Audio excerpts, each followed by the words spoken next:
Graça e paz, meus irmãos, boa noite, como é que vocês estão? Estamos começando mais um programa Palavra Viva pela Rádio Paz do Vale 95.1, bem como também pelo meu canal no YouTube, Miqueias Alves, em que vocês podem estar também aproveitando e se inscrevendo no nosso canal, deixando aí o seu like, compartilhando com seus amigos os nossos conteúdos, que com certeza vocês serão muito abençoados e edificados pelo nosso canal.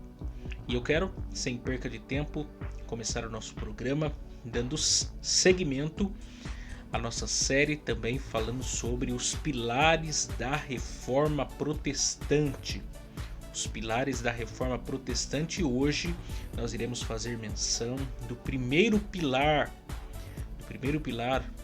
Nós falamos segunda, falamos terça, um pouco sobre esse panorama histórico em que está envolvido a Reforma Protestante, para a partir de hoje começar a falar aí sobre os pilares da Reforma Protestante. E hoje o primeiro deles é sola Scriptura, ou somente as Escrituras. Então vamos ouvir a nossa vinheta e nós voltamos já já.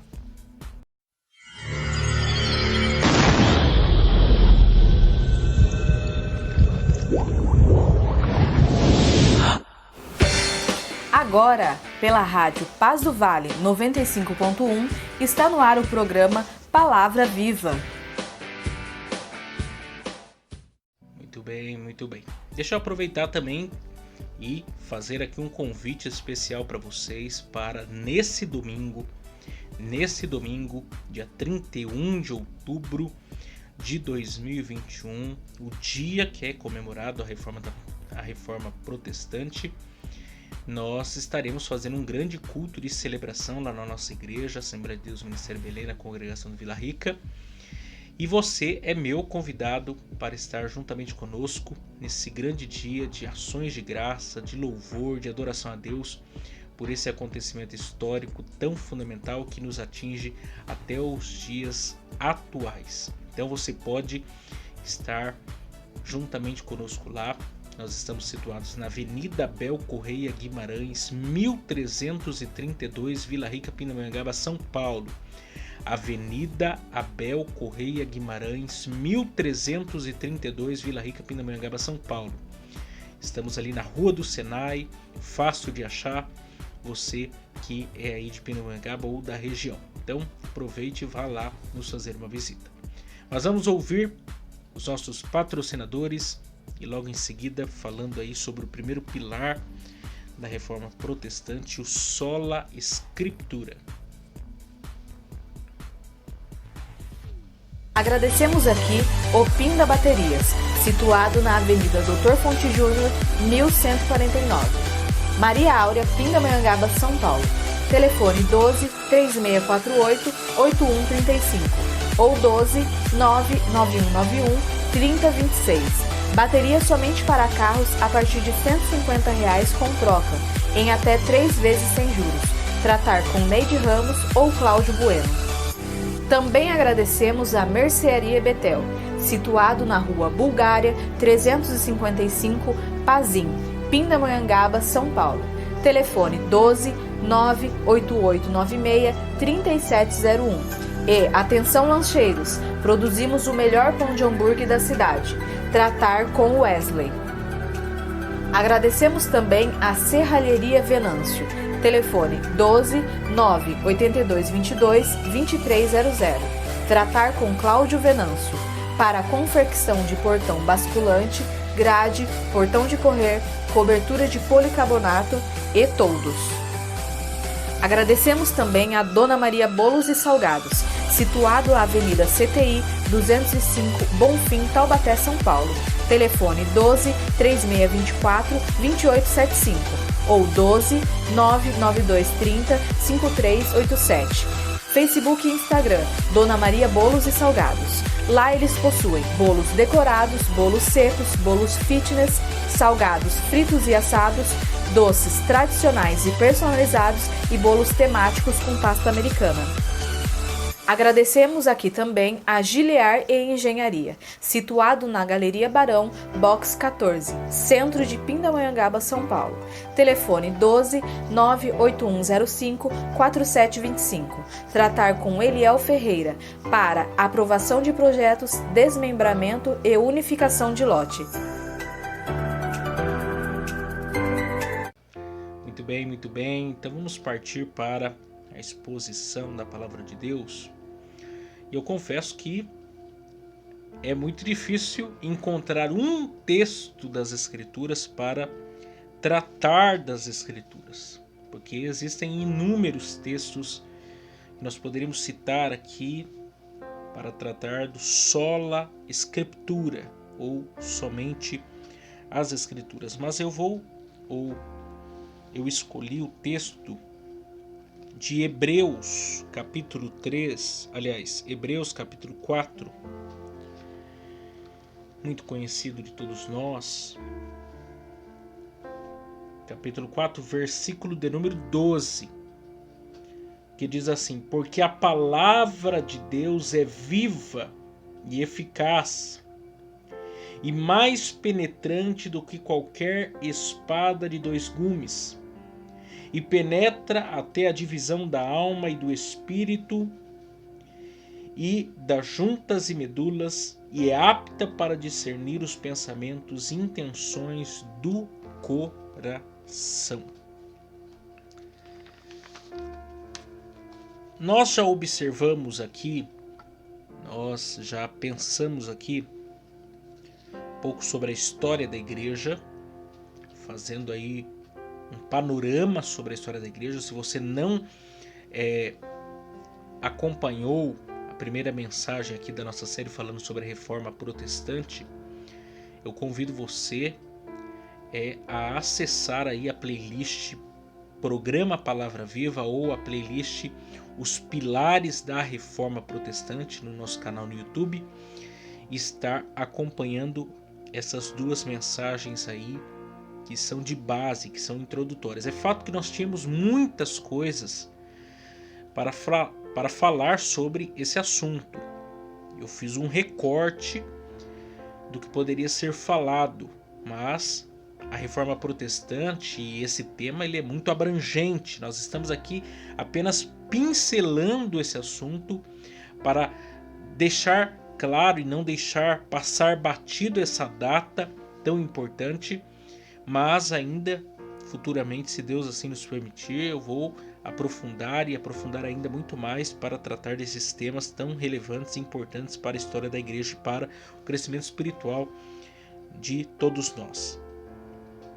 Mas a verdade é que os 5 solas, ou esses 5 pilares da Reforma Protestante, não foram pensados pelos primeiros reformadores, como por exemplo Martim Lutero, ou João Calvino, ou Martin Bucer, ou Melanchthon. Não, eles não elaboraram essas teses ou mesmo esses pilares. Isso foi elaborado posteriormente pelos reformadores da segunda geração.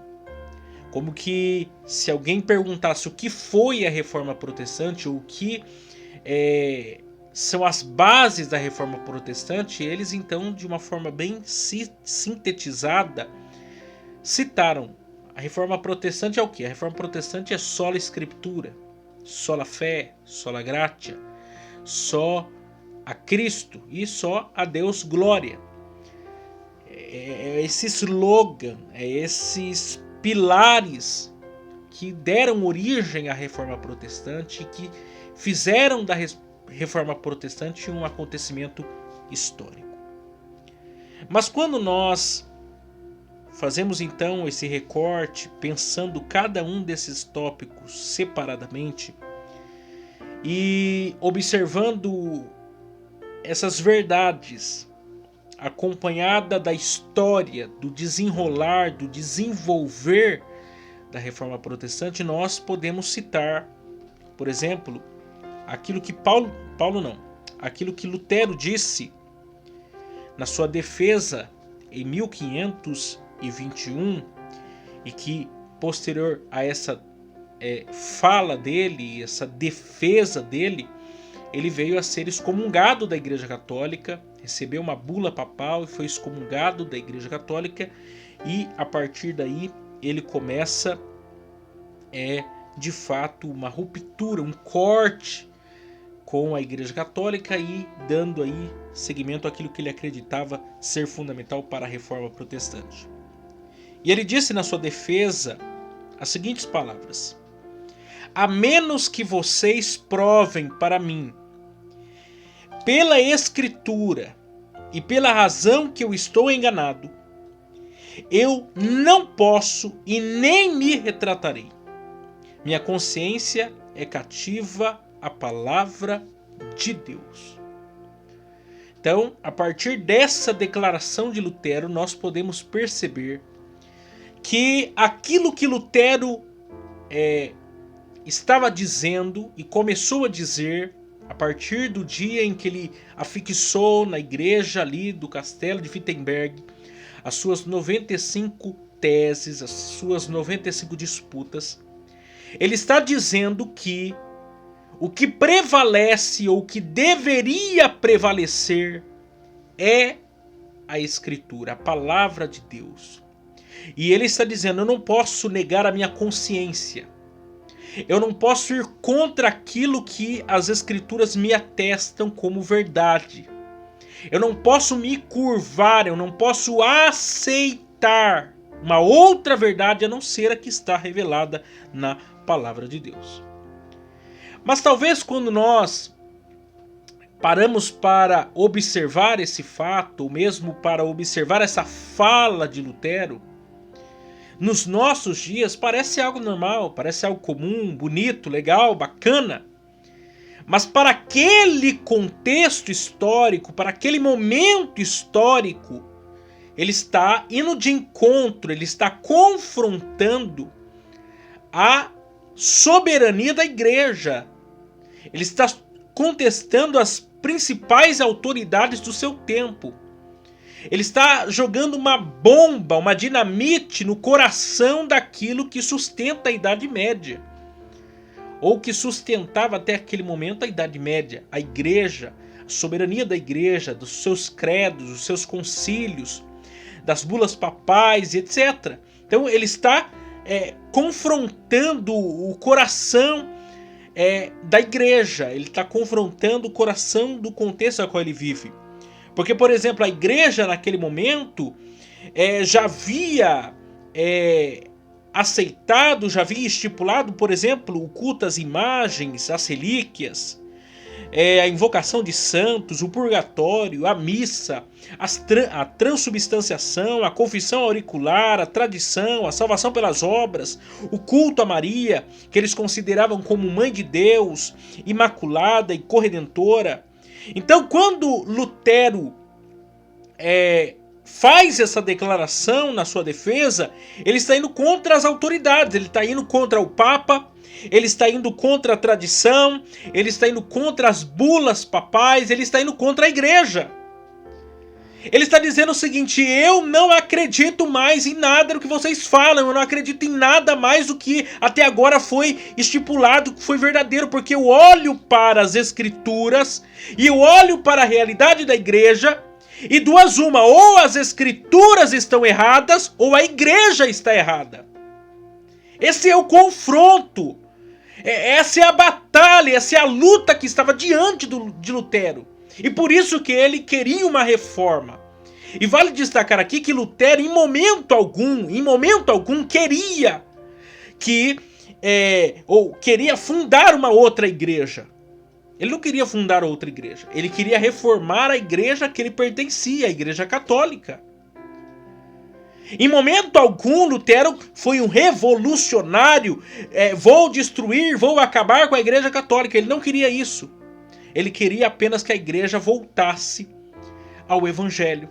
Voltasse ao verdadeiro Evangelho, à simplicidade do Evangelho, à verdade do Evangelho. Mas a igreja não queria isso. E por causa disso ele foi expulso dessa igreja e, sem ter opção, ele vai iniciar o que nós chamamos de luteranismo. vai surgir a igreja dos luteranos e depois vão surgir muitas outras igrejas e surgindo também muitos outros reformadores que teologicamente divergiam de algumas coisas, mas que a base era a mesma, uma reforma da igreja. Tudo isso porque ele queria um retorno à verdade do evangelho, à verdade da palavra de Deus. Então, diante disso, diante desse fato, o que nós podemos aplicar aqui ao nosso coração a respeito do sola scriptura? Afinal de contas, o que eu e você precisamos aprender sobre esse fato? O que isso precisa estar claro para a nossa vida, para o nosso desenvolvimento como cristãos? Em primeiro lugar, Deus pode falar de muitas maneiras. Deus pode falar por sonhos, Deus pode falar por visões, Deus pode falar por revelação, mas sempre Ele vai falar por intermédio da sua palavra. Isso aqui é importantíssimo de nós falarmos. A autoridade final é a palavra de Deus. A autoridade final é a palavra de Deus. Não é a igreja, não é a palavra do pastor, do padre, não é a palavra do teólogo, não é a palavra do santo, não é a palavra de fulano, de beltrano, não é a palavra de Deus. É a palavra de Deus que é a autoridade final para a vida na igreja. Nós não confiamos em outra palavra a não ser a palavra de Deus. John Owen, e eu deixei gravado aqui, nessa xícara aqui, bonita aqui que vocês estão vendo, do nosso programa, você que me acompanha pelo YouTube, olha só o que John Owen vai falar, que foi um puritano. O Espírito não fala aos crentes acerca da palavra, mas pela palavra. O Espírito não fala aos crentes acerca da palavra, mas pela palavra. Quer ver um exemplo disso? É a história do professor da escola dominical. Chegou lá na sua sala e não tinha estudado a lição. Não tinha estudado, não tinha meditado. Aí ele pegou a revista, sem ter estudado nada, com a mente vazia, e começou a olhar e ver os tópicos e o texto bíblico e tal. E começou a dizer: irmãos, essa lição é muito maravilhosa. Essa lição é muito linda.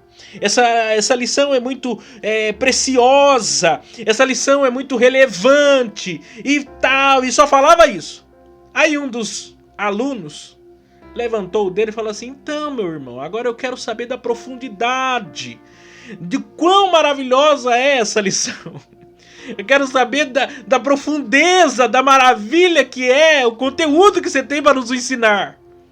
Ou seja, nós não estamos aqui preocupados em falar acerca da palavra, o quão ela é linda, maravilhosa. Não, nós estamos preocupados em pregar e em falar a palavra. E a palavra final é a palavra de Deus, revelada aqui para nós. Tem gente que está brincando com isso, mas a palavra de Deus é algo seríssimo. Não é a palavra do homem, é a palavra de Deus.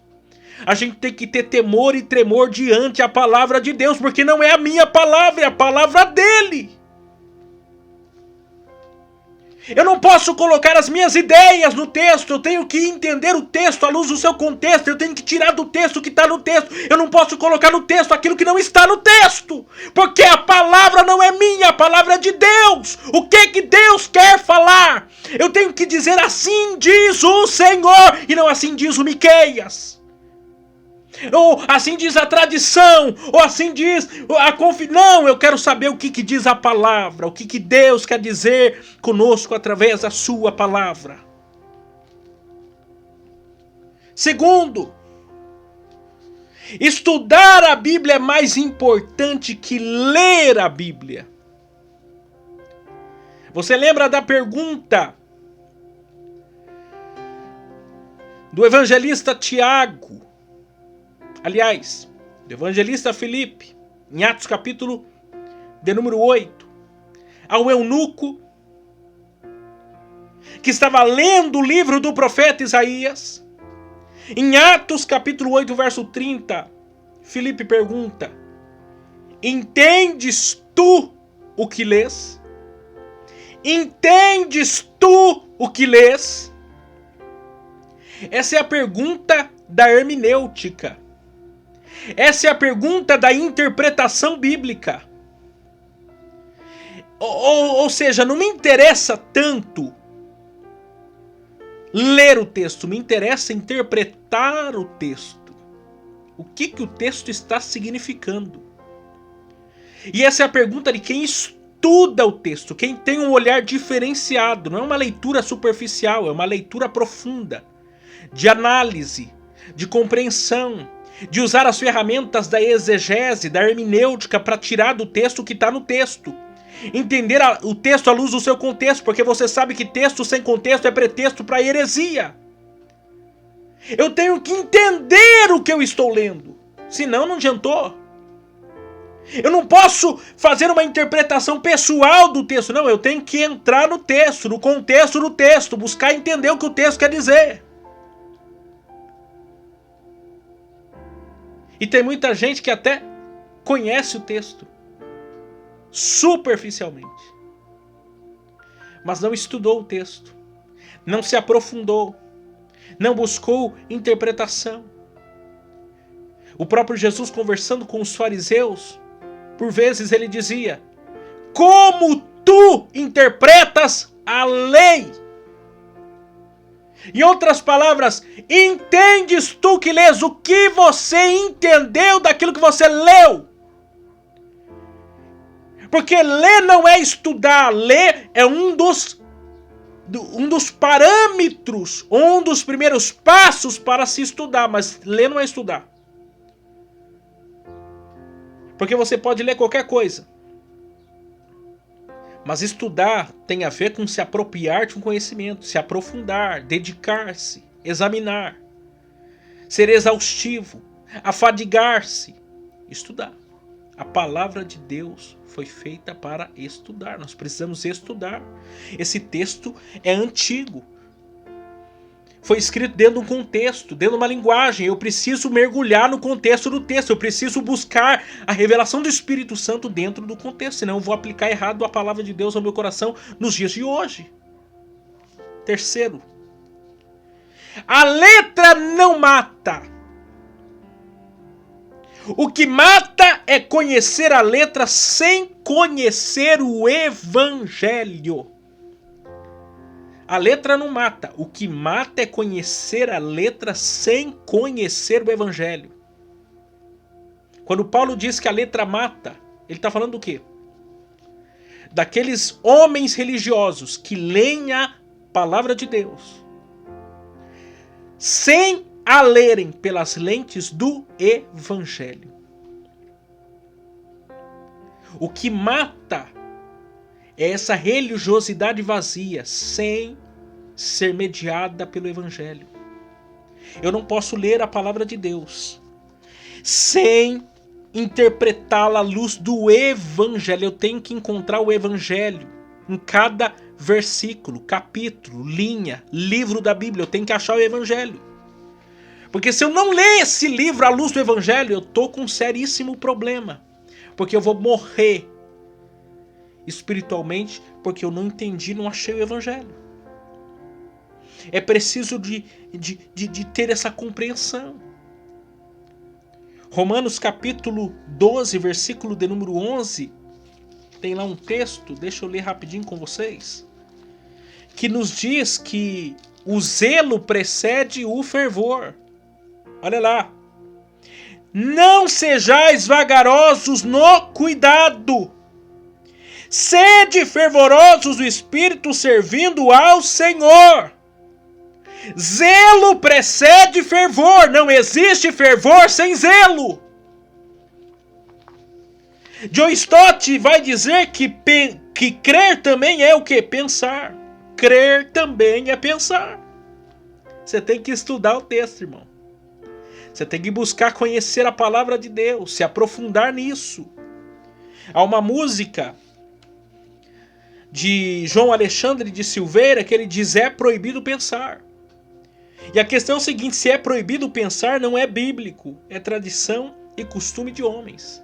Tem muitos líderes religiosos que querem impedir o povo de pensar. Então, se quer proibir o povo de pensar, é porque o que ele está ensinando não é bíblico. Não pode ser comprovado à luz da palavra de Deus. É pura tradição de homens. É puro costume de homens. O próprio Jonas Madureira, ele fala sobre esse dualismo de fé versus razão. E ele diz que a fé não precisa morrer, só precisa pensar. Como a razão não precisa morrer, só precisa dobrar os joelhos. Nós precisamos examinar as Escrituras, crer nas Escrituras, viver as Escrituras, amar as Escrituras, ensinar as Escrituras. Porque é só as Escrituras, a nossa regra de fé e prática, em que nós podemos conhecer o nosso Deus, e Ele se revelou e achou por bem se revelar à luz da sua palavra.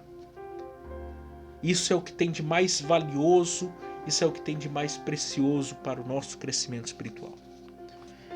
Que Deus abençoe vocês e até amanhã com a sequência da nossa exposição aqui, se Deus assim nos permitir. Deus abençoe vocês e até amanhã.